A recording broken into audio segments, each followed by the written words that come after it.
Assalamualaikum warahmatullahi wabarakatuh. Selamat datang di channel Fadilah Sholawat TV. Semoga kita senantiasa termasuk golongan umat Islam yang terus menuntut ilmu dan senantiasa mengamalkan apa yang sudah didapat. Jangan lupa untuk subscribe terlebih dahulu agar selalu mendapatkan tausiah-tausiah terbaru dari channel kami. Selamat menyaksikan. Oleh kerana itu jamaah sekalian dimuliakan Allah Subhanahu wa taala, memperhatikan Al-Quran itu sangat kemuliaannya buat kita. Semakin banyak perhatikan Al-Quran, semakin manfaatnya buat kita. Contoh, ayat Al-Kursi, satu ayat. Rasulullah SAW bersabda, "Man qara'a ayat Al-Kursi dubura kulli salatin laysa bainahu wa bainal jannati illa an yamut." Barang siapa yang membaca ayat Al-Kursi setiap habis salat fardu, tidak ada sesuatu yang mampu menghalanginya masuk surga. Ayat Al-Kursi ini satu ayat menjaminkan kita masuk surga. Kalau satu ayat menjaminkan kita masuk surga, gimana suratul Baqarah seluruhnya? Gimana lagi 30 juz Al-Quran? Kata Siti Aisyah radhiyallahu anha, jumlah tingkatan dalam surga Allah sesuai jumlah ayat Al-Quran. Oleh karena itu tidak ada yang lebih tinggi di dalam surga Allah daripada Ahlul Quran. Karena nanti Ahlul Quran ketika masuk surga Allah suruh baca dan naik. Baca sebagaimana kamu baca di dunia dan naik posisimu dan darjatmu di dalam surga. Baca naik terus, baca naik sampai bersama Nabi Muhammad di darjat yang tertinggi di dalam surga Allah. Ini semua berkat Al-Quran. Belum lagi syafaat Al-Quran. Belum lagi anak penghafal Al-Quran menhadiahkan 2 mahkota untuk kedua orang tuanya. Belum lagi setiap satu huruf dapat 10 kebaikan. Belum lagi Al-Quran akan menemani kita saat sakratul maut. Belum lagi Al-Quran akan temani kita saat menghadapi mungkar nakir di dalam kubur. Belum lagi saat dibangkitkan oleh Allah akan bersama Al-Quran sama kita. Belum lagi saat dihisab Al-Quran akan menemani kita. Belum lagi saat kita berjalan di atas sirat Al-Quran masih berkenan menemani kita sampai ke pintu surga. Bahkan ketika masuk surga Al-Quran tidak akan tinggalkan kita, masih terus masuk bersama kita di dalam surga sampai naik darjat yang tinggi di dalam surga Allah Subhanahu wa taala. Kewajiban kita cuma satu, coba berapa panjang balasan Al-Quran sampai ke surga. Tapi diminta cuma satu, berkenan menjadikan Al-Quran teman kita di dunia. Temanilah Al-Quran, akan Al-Quran berkenan temani kita sepanjang hayat, bahkan sepanjang perjalanan kita menuju surga. Itu kemuliaan Al-Quran. Cukup ada seorang ulama dari At-Tabi'in bernama Abdullah As-Sulami, Abu Abdurrahman Abdullah As-Sulami, Abdullah bin Habib As-Sulami. Ditanya, beliau 70 tahun mengajar Al-Quran. Ditanya, wahai imam, apa yang membuat kamu sabar sampai 70 tahun mengajar Al-Quran? Kata beliau, yang membuat aku sabar dan minat menjaga keistiqomahan, bersabda Rasulullah sallallahu alaihi wasallam, khairukum man ta'allama al-Qur'ana wa 'allamah, sebaik-baik manusia yang mempelajari Al-Quran dan mengajarnya. Itulah ingin saya menjadi orang yang baik bagi manusia sebagaimana bersabda Rasul. Itulah yang membuat saya sabar dalam mempelajari dan mengajar Al-Quran. Siapa yang tidak mau jadi manusia yang terbaik menurut Rasulullah sallallahu alaihi wasallam? Itulah bersama Al-Quran. Mohon maaf, siapa Ali Jabir? Hamba yang biasa, banyak kekurangannya. Yang Allah anugerahkan kemuliaan bukan karena siapa-siapa, tapi karena Al-Quran. Dihormati, didepankan, dan semua orang penghafal Al-Quran, berapapun usianya, dihormati, didepankan, dimuliakan. Semua berkeinginan bisa bersalaman. Kita melihat dan menonton acara Hafiz Indonesia, jangankan anak-anak, bahkan yang cacat luar biasa Allah tunjukkan bagaimana kelebihan Al-Quran. Yang buta bisa hafal Al-Quran, yang lumpuh badannya dan jasadnya seperti alana yang tidak bisa jalan hafal Al-Quran. Naja yang luar biasa dahsyat, otaknya terganggu tapi bisa hafal Al-Quran. Dia tidak bisa baca, kasih Al-Quran suruh baca, dia tidak bisa baca. Tapi ditanya tes hafalannya, hafal. Berapa ayatnya? Hafal. Nomor berapa? Hafal.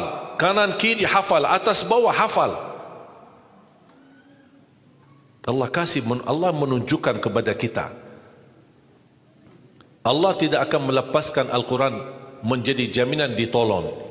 Inna nahnu nazzalna dzikra wa inna lahu lahafizun.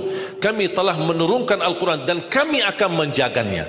Di antara terjaga Al-Quran secara fisik, terjaga Al-Quran secara tulisan, terjaga Al-Quran secara suara, dan terjaga ahlul Quran, para penghafal Al-Quran.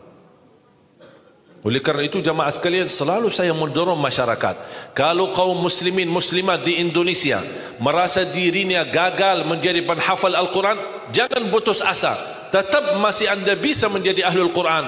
Ayo kita lipatkan diri kita melalui yang jadi saham atau saksi baik bagi kita di hadapan Allah, melalui infak kita, sedekah kita, zakat kita, wakaf kita, apa saja, supaya kita datang di hadapan Allah. Ya Allah, mohon maaf, saya belum bisa hafal Al-Quran, tapi hartaku menjadi saksi untuk membantu dan menolong Al-Quran dan binaan Al-Quran. Insya Allah termasuk ahlul Quran dan mendapatkan syafaatnya Al-Quran di hari kiamat, dan amalan itu menjadi sedekah jariah yang menalirkan pahalanya sampai hari kiamat. Semua harus bisa berjuang. Tidak boleh ada orang berkata saya tidak bisa. Tidak bisa hafal, insya Allah anakmu bisa hafal. Kalau anakmu belum bisa hafal, insya Allah cucumu bisa hafal. Kalau itu pun tidak berhasil, insya Allah saham walaupun sedikit seikhlasnya bisa menjadi saksi baik. Infaknya, sedekahnya, ikhlasnya, zakatnya, wakafnya, semua bisa menjadi saksi baik. Karena kita mendapatkan sebuah kemuliaan Al-Quran. Al-Quran kitab suci yang tidak ada keraguan di dalamnya. Sayang sekali kita bisa kehabisan berhari-hari tidak baca Al-Quran. Saya harap insya Allah mulai hari ini kita komitmen untuk khatam Al-Quran. Siap? Masih menunggu cara mudah untuk khatam? Saya kasih cara mudah. Ini kan Quran seperti Quran Madinah, ya, modelnya seperti ini halamannya. Sekarang sudah banyak di Indonesia, seperti Quran Syamil atau Quran ini sudah mulai seperti ini, Quran Madinah, ya. Maksudnya model cetakannya dicetak seperti ini, mulai dari ayat, kalau di akhir halaman ditutupi dengan ayat. Dulu Quran lama, setiap halaman kita buka kadang-kadang ada separuh ayat di halaman kanan, sisanya di halaman kiri. Sekarang Quran Madinah tidak boleh begitu.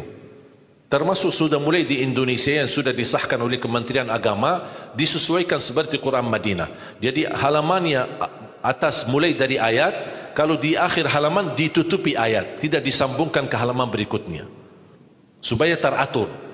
Di antara mereka susun setiap satu juz 20 halaman, dihitung seperti itu supaya rapi. Apa tujuan? Sebenarnya saya mengambil kesimpulan dari hikmah itu. Kenapa setiap juz 20 halaman? Ternyata saya bisa bentuk cara mudah mengkhatam Al-Quran. Setiap waktu salat baca 4 halaman, 4 kali 5 waktu 20, sudah khatam 1 juz. Jadi kalau khatam tidak harus sekaligus.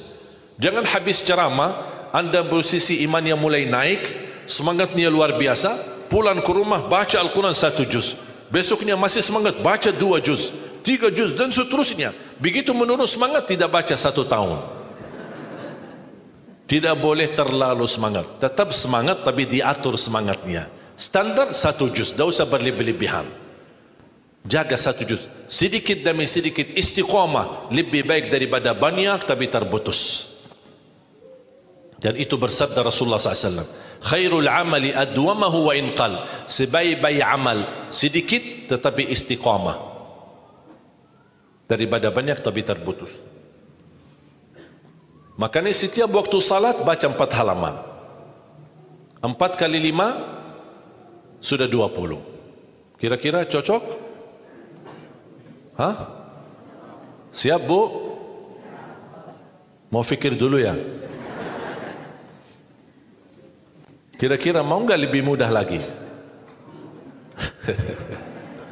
Masih mau lebih mudah lagi ya? Insya Allah masih ada, jangan khawatir, masih ada. Sebelum salat baca 2 halaman, Habis salat baca lagi 2 halaman. Gimana kira-kira cocok? 2 halaman sebelum salat.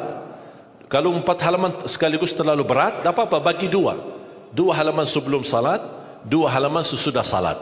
Jadi berapa? 4. Dikali 5 waktu berapa jadi? 20. Sudah khatam 1 juz. Kira-kira siap?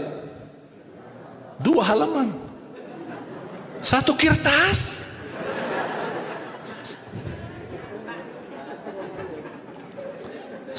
Satu lembar ya. 1 kertas. 1. Cuma bola balik. Masa keberatan? Cuma 1. Begitu sebelum salat baca 1 kertas, 1 lembar. Habis salat baca lagi 1 lembar. Mohon maaf, lagi semangat. Mau nambah jangan tambah. Itu aja dijaga sampai selesai.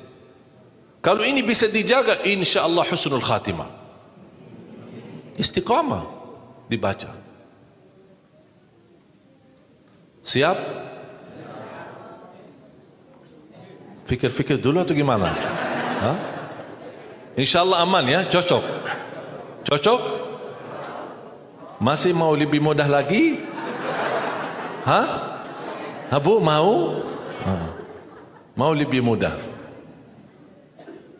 Ini cara yang tadi yang saya sampaikan, setiap salat, sebelum salat 2 halaman, habis salat 2 halaman, dan seterusnya sampai khatam 1 juz. Itu cara yang termudah untuk orang yang paling malas. Kalau itu tidak bisa, saya angkat tangan. Inna lillah wa inna ilaihi raji'un. Sudah ada lagi, sudah habis. Malu kita sama Allah jamaah sekalian. Wallahi waktu kita banyak. Ketika saya berhasil khatam 10 jam bisa khatam 30 juz. Allah kasih 24 jam. Masa kita tidak bisa 1 juz? Saya tidak minta 30 juz dalam 10 jam. Saya minta 1 juz dalam 24 jam. Dan saya nasihati, kalau ketika anda baca, jangan suka lihat halaman belakang. Itu yang membuat banyak berat. Misal baca Al-Baqarah, sambil dia baca A'udzubillahi minasyaitonirrajim, Bismillahirrahmanirrahim, Alif Lam Mim, Dzalikal kitabu la raiba fihi, hudan lil muttaqin, alladzina yu'minuna. Banyak. Sadaqallahul azim. Tidak jadi lanjut. Karena dia fikirannya sudah berubah. Dia tidak melanjutkan apa yang dia baca, tapi dia sudah membuka jumlah halaman begitu terlalu banyak. Aduh ya Allah. Bukan saya tidak mau, masalah tidak ada waktu. Alasannya tidak ada waktu. Padahal kalau dia lanjut, ada kesibukan, tidak apa-apa, berhenti. Berhasil 2 halaman, berhenti. Ada urusan, aktivitas, ada tamu di rumah, tidak apa-apa. Layani sebentar, habis pulang, lanjut lagi. Walaupun 1 halaman, walaupun separuh halaman, tidak apa-apa. Tunjukkan yang terbaik, walaupun itulah kemampuanmu. Tunjukkan. Ya Allah, mohon maaf, kemampuan saya cuma separuh halaman. Tidak apa-apa. Allah senang apapun yang kita kasih, Allah senang, asal istiqamah. Allah suka. Allah tidak minta yang banyak, Allah minta yang terbaik.